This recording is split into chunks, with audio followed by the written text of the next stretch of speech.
Bismillahirrahmanirrahim. Setelah pemuda-pemuda Al-Kahfi ini lari daripada penjara, mereka menuju ke sebuah gua. Mereka bersembunyi di dalam gua tersebut. Hal ini diceritakan oleh Allah Subhanahu Wa Taala dalam surah Al-Kahfi ayat 16. A'udzubillahi minasyaitonirrajim. Wa idh i'tazaltumuhum wa ma ya'buduna illallah fa'wu ilal kahfi yanshur lakum rabbukum min rahmatihi wa yuhayyi lakum min amrikum mirfaqa. Dan oleh kerana kamu telah beruzlah dari mereka. Ini salah seorang daripada 7 orang tu. Mungkin ketua mereka lah. Kata, kamu dah beruzlah. Beruzlah ni maksudnya duduk dalam kalangan orang-orang yang bukan Islam, tetapi jiwa mereka tidak bersama dengan masyarakat. Jiwa mereka jiwa Muslim, jiwa orang-orang yang beriman. Jadi ini kita panggil uzlah. Oleh kerana kamu telah beruzlah dengan mereka dan beruzlah daripada apa yang mereka sembah selain Allah, sembah berhala, kan? Mereka ada bersama tetapi mereka tidak menyembah hala, mereka uzlah diri mereka. Maka pergilah berlindung di dalam gua. Jadi jom kita pi, maksudnya gitulah. Jomlah kita pi berlindung dalam gua supaya Tuhan kamu melimpahkan rahmatnya kepada kamu dan menyediakan kemudahan-kemudahan untuk kamu menjayakan urusan dakwah kamu. Jadi mereka pun pergilah, lari.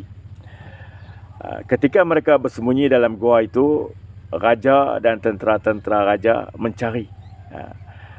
Dalam kitab Ibn Katsir, kitab tafsir,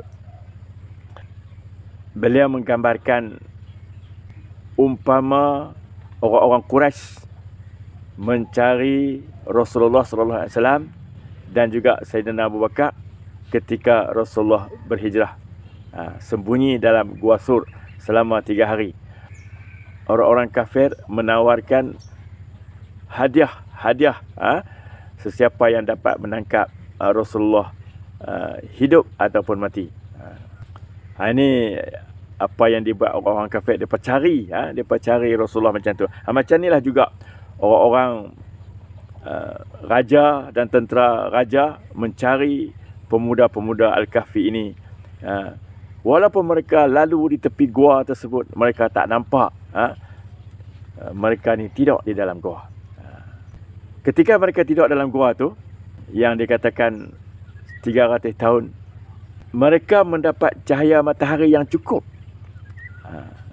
Cahaya matahari yang cukup pagi dan petang. Ini yang Allah Ta'ala kata bukan benda pelik pun. Jadi kalau kita tanya kawan-kawan kita jadi yang belajar ilmu kesihatan ini, doktor, farmasi ke apakah, mereka boleh terang kat kita apakah manfaat cahaya matahari ini. Vitamin-vitamin apa yang memberi kepada kita, yang boleh menyebabkan badan kita sihat. Ataupun kita Google pun boleh, Google pun boleh dapat vitamin dalam cahaya matahari itu. Allah Ta'ala cerita ayat selanjutnya, ayat 17 surah Al-Kahfi. Wa tarash syamsa idza tala'at tazawaru an kahfihim zatal yamin wa idza gharabat taqriduhum zatal shimal wa hum fi fajwatin min dzalika min ayatillah man yahdillahu fahuwal muhtad wa man yudlil falan tajida lahu waliyan mursyida. Dan engkau akan melihat matahari naik memancar cahaya sebelah kanan. Pagi dapat cahaya belah kanan. Belah kanan mereka tu. Dan apabila terbenam, meninggalkan mereka dari sebelah kiri. Matahari jatuh, mereka dapat cahaya matahari. cahaya matahari di sebelah kiri. Jadi badan mereka jadi sihat lah. Jadi sihat. Hidup mereka mendapat vitamin yang cukup untuk mereka hidup selama 300 tahun. Dan Allah sebut juga mereka berada dalam gua yang luas dan selesa. Wahum fi fajwatim minhu. Luas ni selesa lah kan. Bila tempat yang mereka duduk tu luas. Dan juga mereka mendapat oksigen yang cukup untuk mereka bernafas.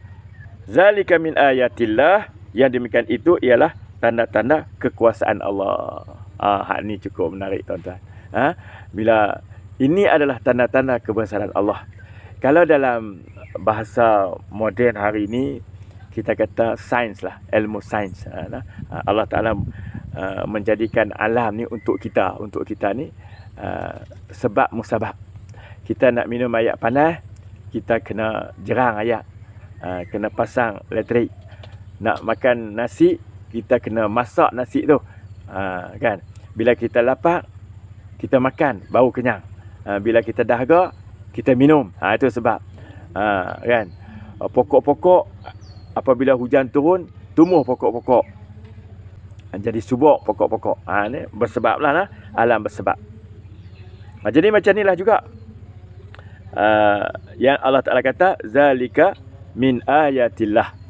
Yang demikian itu adalah tanda-tanda kebesaran Allah.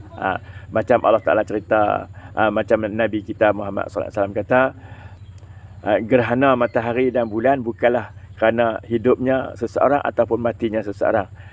Tetapi matahari dan bulan ini adalah di antara tanda-tanda kebesaran Allah. Kan? Tanda-tanda kebesaran itu iaitu Allah memutarkan matahari gini, bulan gini, apa semua menyebabkan berlakunya gerhana matahari. Hingga kita ni ahli-ahli astronomi boleh kira pula bila akan berlaku gerhana matahari dan bila akan berlaku gerhana bulan. Itu dipanggil ayatillah, ayat-ayat Allah. Sesiapa yang diberi hidayah oleh Allah, maka dia mendapat petunjuk, dan sesiapa yang disesatkan, maka engkau dapati mereka tidak akan ditolong untuk mendapat petunjuk.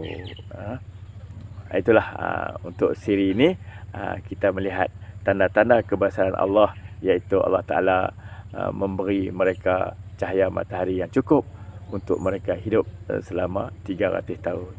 Kita sambung siri yang berikutnya.